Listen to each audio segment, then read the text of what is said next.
2024 में पता चल जाएगा। जो नरेंद्र मोदी अपना सीट पहले जीत के दिखाए, फिर देश जीतने का बात उनसे हम बाद में बात करेंगे। जो हमारा एक ही स्लोगन रहेगा कि बीजेपी क्विट इंडिया।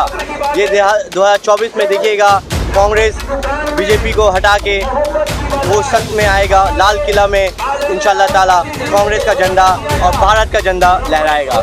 जोड़ो यात्रा के नाम पर सिर्फ कांग्रेसियों को साथ लेकर नहीं, बल्कि हिंदुस्तान के झंडे को साथ लेकर आज भारत को ये बता चुके हैं कि एक भ्रष्ट सरकार को भगाना है। भारत जोड़ो यात्रा को लोग समर्थन कर रहे हैं। गांधी ने पूरे हिंदुस्तान को मैसेज दिया है कि कुछ लोग हिंदुस्तान में जब टीवी देखते थे तो कंफ्यूज हो जाते थे।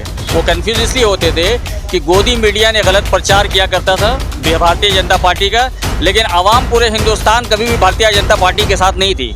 उसके आप वोट परसेंटेज देखेंगे पूरे हिंदुस्तान, अगर वो 31-33% है तो 70% जो है कांग्रेस या अदर्स। पश्चिम बंगाल की राजनीति में अपनी जबरदस्त पकड़ रखने वाले यासिर हैदर ने बंगाल कांग्रेस को बूस्ट दे दिया है।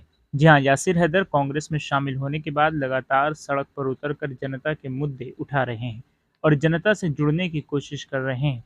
इसी कड़ी में भारत जोड़ो यात्रा के 1 साल पूरे होने पर कांग्रेस नेता सोमेन पॉल और यासिर हैदर ने एक रैली का आयोजन किया और उन्होंने भी राहुल गांधी की तरह मोहब्बत का संदेश दिया।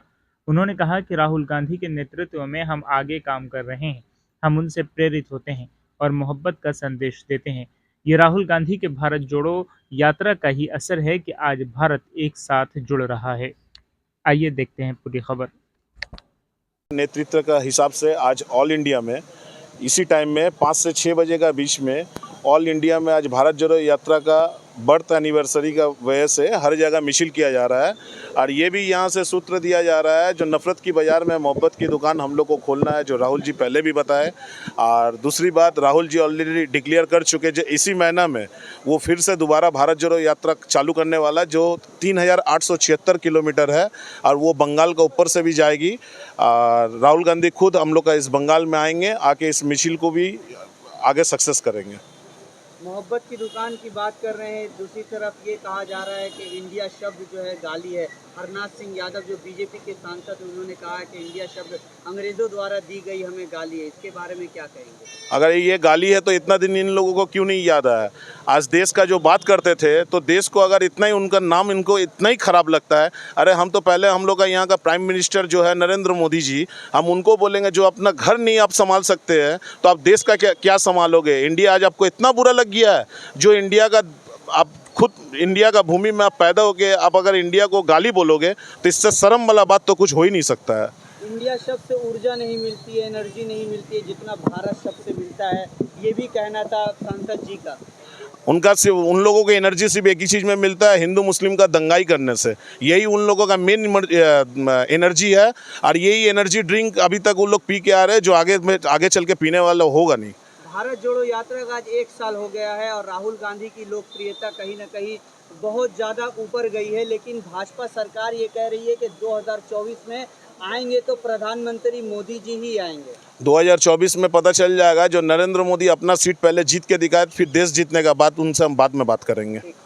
देखिए, न सिर्फ बंगाल में बल्कि आज पूरे हिंदुस्तान में भारत जोड़ो यात्रा का आज ये पहला साल मुकम्मल हुआ है और AICC के निर्देश पर पूरे हिंदुस्तान में आज न सिर्फ कांग्रेस के कर्मी नेता बल्कि आम लोग आज रास्ते पर उतरे हैं। तो यात्रा आज के दिन जो शुरू हुआ था हमारे नेता राहुल गांधी जी के नेतृत्व में, तो ये जो फर्स्ट फेज़ में हमने देखा कि इतना हिट, सुपर हिट मैं बोलूँगा, इतना अच्छा लोग ने ऑर्गेनाइज करके और हर लोगों ने इन्हें सराहा है और हर लोगों ने इन्हें पसंद किया है। बहुत ही सक्सेसफुल ये फर्स्ट फेज़ हुआ है और अभी से सेकंड फेज़ का जो बात चल रहा है वो इससे सुपर डुपर और बड़ा हिट होगा इंशाल्लाह ताला। ये हम लोग सब कांग्रेस के कर्मी ये हम लोग मानते हैं। वो अक्टूबर में स्टार्ट होने की बात है जी, ये हाथ से होगा, ये अक्टूबर से होगा या नवंबर से होगा। हम लोग को जैसा ऑर्डर मिलेगा हम लोग वैसे ही रास्ते में आके काम हम लोग फॉलो करेंगे। यात्रा से कांग्रेस पार्टी को कितनी पावर मिलेगी, कितनी ऊर्जा मिलेगी? क्या आपको लगता है ये बहुत कामयाबी देगी आगे भी 2024 में? देखिए, कांग्रेस ऐसा एक दल है जो भारतवर्ष का सबसे पुराना एक दल है।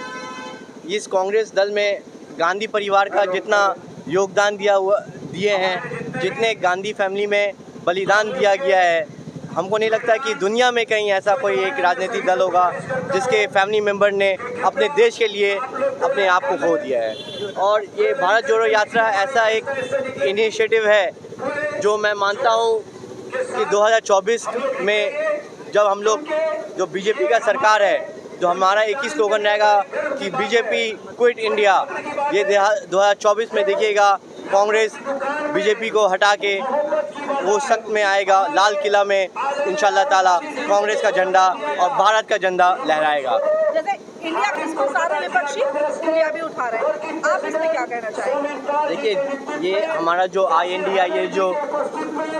ये हमारा जो एक साथ में सब अलायंस हुआ है, रीजनल जितने भी रीजनल पार्टीज हैं, सब एक साथ मिलके कांग्रेस पार्टी को मिलके एक साथ हम लोग जो एक साथ ये संगठन कर रहे हैं। तो आगे ही से जब पहला मीटिंग जो पटना में हुआ था, उसके बाद कर्नाटका में हुआ और अभी कुछ दिन आगे जो बॉम्बे में हुआ, तो ये देख के, ये संगठन देख के, ये अलायंस देख के बीजेपी जो सरकार है, जो दिल्ली में बैठे हैं, उन लोग का तख्ता हिल गया है। उन लोग अभी से ही आधा डिफीट में उन लोग चले गए हैं और बस हमें कुछ समय का वेट करना है और कुछ पल का वेट करना है कि दिल्ली का सेंट्रल में जो बीजेपी सरकार है वो 2024 में पलटेगा और ऐसे जगह वो प्रधानमंत्री के रूप में मानने के लिए तैयार है। इसलिए आज पूरा हिंदुस्तान रास्ते पर है। भारत जोड़ो यात्रा, देखिए, भारत जोड़ो यात्रा से फ़ायदा हो चुका है और अक्टूबर महीना में दोबारा जो भारत जोड़ो यात्रा शुरू होने वाला है, उससे पूरे हिंदुस्तान को एक ऊर्जा मिली है कि एक भ्रष्ट सरकार तो 2014 से पूरे हिंदुस्तान को लूट रही थी, लोगों ने ये समझ लिया है कि आज रास्ते पर उतरकर राहुल गांधी ने भारत जोड़ो यात्रा के नाम पर सिर्फ कांग्रेसियों को साथ लेकर नहीं, बल्कि हिंदुस्तान के झंडे को साथ लेकर आज भारत को ये बता चुके हैं कि एक भ्रष्ट सरकार को भगाना है। भारत जोड़ो यात्रा को लोग समर्थन कर रहे हैं। सोशल मीडिया पर लोग ये हैं कि जिस अलायंस पार्टी में कोई लीडरशिप नहीं है, वो क्या सरकार बनाएगी 2024 में?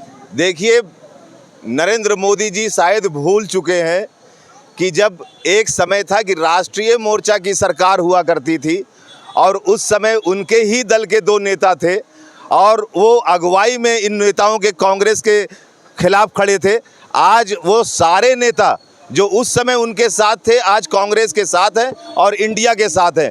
तो मैं समझता हूँ कि वो एहसास कमतरी के शिकार हैं और एहसास कमतरी का शिकार होकर अपनी ज़बान को बंद नहीं कर पा रहे हैं और उनकी ज़बान ज़मीन खिसक रही है और वो उल्टा। आपको बहुत खुशनसीब समझ रहे हैं कि हमारे प्यारे राहुल गांधी जी ने जो पूरे हिंदुस्तान को एक करने की कोशिश की है। हम लोग उनके साथ वहाँ पर तो नहीं जा सके, लेकिन यहाँ पर उसी याद को हम लोग यहाँ पर आज ताज़ा कर रहे हैं। और ये खुशनसीबी है कि हम आने वाले दिनों में जब वो फिर से दोबारा जो ये राहुल गांधी जो भारत जोड़ो यात्रा ये कर रहे हैं, इस शुरू करने जा रहे हैं, हम कोशिश करेंगे कि हम उनके साथ हो सकें।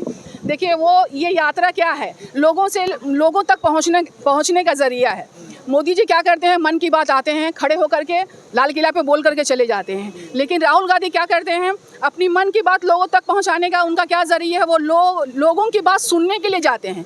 लोगों की मन की बात जो है सुनने के लिए आपको लोगों के पास जाना होगा, लेकिन मोदी जी वो तो करते नहीं है। मोदी जी सिर्फ अपनी बात सुनाते हैं।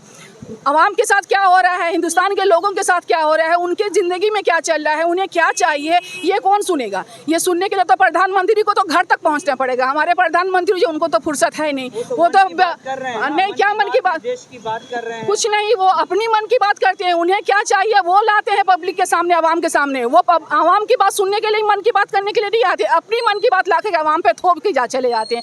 वो जब से आए हैं सत्ता पे, वो तब से क्या कर रहे हैं 9 साल से, बस कोई ना कोई बात ला करके, मन की बात कह करके उड़ जाते हैं वो, और उसकी भुगतान कौन भुगतता है? हिंदुस्तान का आवाम भुगत रहा है। आज कहाँ पर लाके हम लोगों को खड़ा किए हैं, इसलिए हम लोग हिंदुस्तान को जो है बर्बाद होने से, लोगों की तकलीफ, लोगों की परेशानी, लोगों को जो इतनी सारी जो है महंगाई, हर मुद्दे में वो जो है नाकामयाब हुए हैं। इसलिए हम लोग ये जो मैसेज जो है लोगों तक, हम लोग घर घर जा करके, हमारे राहुल गांधी जैसे कर रहे हैं, आवाम के पास जा रहे हैं, जाकर उनकी तकलीफ को सुन रहे हैं, समझ रहे हैं, उनको कोशिश कर रहे हैं, उनको जो है उनकी तकलीफ का हल निकालने के लिए हम लोग उनके साथ हैं। हम लोग भी इस मुहिम में जो है अपने आप को शामिल करना चाहते हैं। बस यही हमारा है। जब मोदी जी जो है कुछ भी हम लोग की तरफ से जब भी कुछ होता है, इंडिया जो टीम बनी है, ये जब भी कोई बात लेकर के सामने आ रही है, मोदी जी को कुछ नहीं करना है, एक वार करना है। बस एक वार करके इसको जो है नाकामयाब करने की कोशिश की जा रही है और कुछ नहीं। एक वर्ष पूरा हुआ और उससे पार्टी को क्या फायदा, कितना फायदा होगा? इससे फ़ायदा सबसे बड़ा चीज़ है कि भारत जोड़ो यात्रा में जो सबसे अहम बात जो राहुल गांधी ने पूरे हिंदुस्तान को मैसेज दिया है कि कुछ लोग हिंदुस्तान में जब टीवी देखते थे तो कंफ्यूज हो जाते थे। वो कंफ्यूज इसलिए होते थे कि गोदी मीडिया ने गलत प्रचार किया करता था भारतीय जनता पार्टी का, लेकिन आवाम पूरे हिंदुस्तान कभी भी भारतीय जनता पार्टी के साथ नहीं थी। उसके आप वोट परसेंटेज देखेंगे पूरे हिंदुस्तान, अगर वो 31-33% है तो 70% जो है कांग्रेस या अदर्स पार्टी के साथ थे। फिर भी गोदी मीडिया क्या करती थी, 10 आदमी को इंटरव्यू लेके जो पॉजिटिव बोलता था बीजेपी भारतीय जनता पार्टी के सपोर्ट में उसको दिखाता था और जो नेगेटिव बोलता था उसको काट देता था। तो राहुल गांधी जी ने इस चीज़ को समझा, तो जो इन्होंने जब भारत जोड़ो यात्रा निकाला तो सब लोग जो आवाम इस बात से कंफ्यूज थे, आवाम इस बात को समझ रहे थे कि ये गोदी मीडिया की चाल है कि पॉजिटिविटी जो अगर 4 आदमी अगर भारतीय जनता पार्टी के बारे में पॉजिटिव बात बोले और जो 10 आदमी जो भारतीय जनता पार्टी के खिलाफ बोले उसको काट दिया जाता है। तो आवाम ने राहुल गांधी के साथ खड़े होकर के चल करके दिखा दिया कि पूरे हिंदुस्तान जो है वो राहुल गांधी के साथ है।